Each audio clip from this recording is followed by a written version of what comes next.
എല്ലാവർക്കും വീഡിയോയിലോട്ട് സ്വാഗതം. അപ്പം ഇന്ന് നമുക്ക് പത്തിരിയും കടലക്കറിയായിരുന്നു. അപ്പോൾ പത്തിരിയും കടലക്കറിയൊക്കെ രാവിലെ കഴിച്ചു. അങ്ങനെ ഇഷമോക്കും പത്തിരിയും കടലക്കറിയൊക്കെ കൊടുത്തു. അങ്ങനെ ഓളും അതിങ്ങനെ ഇരുന്ന് കഴിക്കുകയാണ്. അപ്പോൾ കഴിക്കുമ്പോൾ പറയണേ വീഡിയോ എടുക്കണ്ട പറയണേ. അങ്ങനെ ചായയുടെയൊക്കെ കഴിഞ്ഞതിന് ശേഷം പിന്നെ ഉച്ചക്കൊക്കെയുള്ള ചോറ് അടുപ്പമ്മ വെച്ചു. അപ്പോൾ ചോറ് ആയതിന് ശേഷം ആ അടുപ്പമ്മ തന്നെ വെച്ചിക്കാണ്ട് ഉച്ചക്കൊക്കെയുള്ള കറി ഉണ്ടാക്കി. പിന്നെ കറി ആയതിന് ശേഷം അടുപ്പത്ത് വെച്ചിട്ട് തന്നെ ഉച്ചക്കൊക്കെ വേണ്ടിയിട്ടുള്ള പപ്പടം അതിന്മേൽ തന്നെ പൊരിച്ചെടുത്തേക്കാണ്. പിന്നെ നമ്മൾ പപ്പടം പൊരിച്ചതിന് ശേഷം പിന്നെ അതിൽ അടുത്തതായിട്ട് നമ്മൾ ഉണ്ടാക്കിയത് പയറാണ്.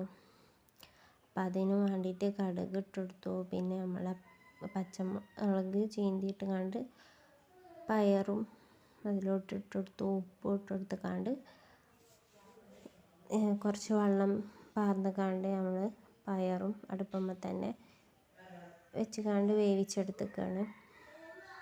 അപ്പോൾ പയറായി. ഇനി അടുത്തതായിട്ട് നമ്മൾ ഉണ്ടാക്കാൻ പോകുന്നത് ചിക്കൻ്റെ എല്ലുണ്ട്. അപ്പോൾ അതാണ്. അപ്പോൾ അതിന് വേണ്ടിയിട്ട് വെളിച്ചെണ്ണ ഒഴിച്ചു കൊടുത്തു. വെളിച്ചെണ്ണ ചൂടായി വന്നതിന് ശേഷം അതിലോട്ട് സവാള ഇട്ടെടുത്തു. പിന്നെ അതൊന്ന് ഇളക്കി കൊടുത്തു. പിന്നെ അതിലോട്ട് ഇഞ്ചിയും വെളുത്തുള്ളിയും ചീരുള്ളിയും ചതച്ച് ഇട്ടെടുത്തു. പിന്നെ അതിലോട്ട് നമ്മളുടെ എല്ലിട്ടെടുത്തു.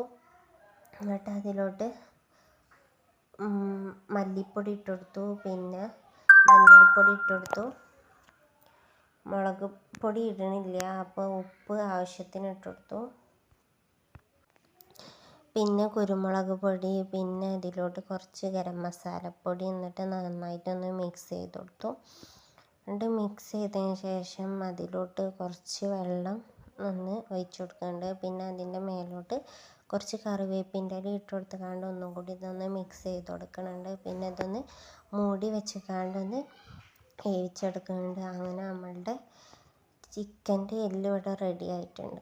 ഇനി നമുക്ക് ഉച്ചക്ക് വേണ്ടിയിട്ട് കുറച്ച് ചമ്മന്തി ഉണ്ടാക്കാം. അപ്പോൾ അതിന് വേണ്ടിയിട്ട് കുറച്ച് തേങ്ങ ചിരവി തേങ്ങയിലോട്ട് നമുക്ക് കുറച്ച് മുളക് പൊടി ഇട്ട് പിന്നെ ഇതൊന്ന് നമുക്കൊന്ന് വറുത്തെടുക്കണം. അങ്ങനെ നമ്മൾ നന്നായിട്ടൊന്ന് വറുത്തെടുത്തതിന് ശേഷം നമുക്കിത് ചൂടാറാൻ വെക്കണം. അങ്ങനെ ചൂടാറാൻ വെച്ചതിന് ശേഷം ഇതൊരു മിക്സിയിലിട്ടിട്ട് നമുക്ക് പിന്നെ ഇതിലോട്ട് വേണ്ടിയിട്ട് നമ്മൾ പുളി വെള്ളത്തിലിട്ട് വെച്ചിരുന്നു. അപ്പോൾ ആ പുളി വെള്ളത്തിലിട്ട് വെച്ചത് അതിൻ്റെ വെള്ളം പുളി ഒന്ന് പിഴിഞ്ഞതിന് ശേഷം അതിൻ്റെ വെള്ളം ഇതിലോട്ട് ഒഴിച്ചു കൊടുത്തുകൊണ്ടാണ് നമ്മളിത് ഒന്ന് അരച്ചെടുക്കുന്നുണ്ട്. അപ്പോൾ അതിലോട്ട് നമുക്ക് കുറച്ച് ഉപ്പിട്ട് കൊടുക്കാം. ഉപ്പിട്ട് കൊടുത്തുകൊണ്ട് നമ്മളെ പുളിൻ്റെ വെള്ളം പുളിക്കനുസരിച്ച് അതിലോട്ട് കുറച്ച് പാർന്ന് കൊടുത്തുകൊണ്ട് നമ്മളുടെ ചമ്മന്തി ഇവിടെ അരച്ചെടുക്കുന്നുണ്ട്.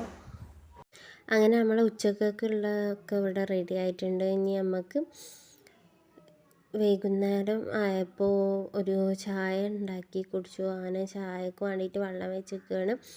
അപ്പോൾ അതിലോട്ട് പഞ്ചസാര ഇട്ട് കൊടുത്തു. പിന്നെ കുറച്ച് വെള്ളം ഒന്ന് ചൂടായി വന്നതിന് ശേഷം അതിന് കുറച്ച് വെള്ളം എടുത്തിട്ട് നമ്മൾ പാൽപ്പൊടി വെച്ചിട്ടാണ് ചായ ഉണ്ടാക്കുന്നത്. അപ്പോൾ അതിലോട്ട് ഒഴിച്ചു കൊടുത്തുകൊണ്ട് നന്നായിട്ടൊന്ന് മിക്സ് ചെയ്ത് കണ്ട് അതിലോട്ടൊന്ന് ഒഴിച്ചു കൊടുത്തു. എന്നിട്ട് നമ്മളുടെ ചായ ഒന്ന് തിളച്ച് വരാൻ സമയത്ത് അതിലോട്ട് കുറച്ച് ചായപ്പൊടി ഇട്ട് കൊടുത്തുകൊണ്ട് ചായ നമ്മൾ ചായ കാച്ചി വെച്ചു.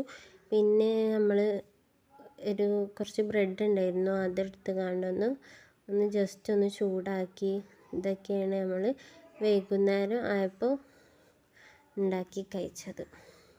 അപ്പോൾ നിങ്ങൾക്ക് വീഡിയോ ഇഷ്ടപ്പെട്ടാൽ ഒന്ന് സബ്സ്ക്രൈബ് ചെയ്യുക.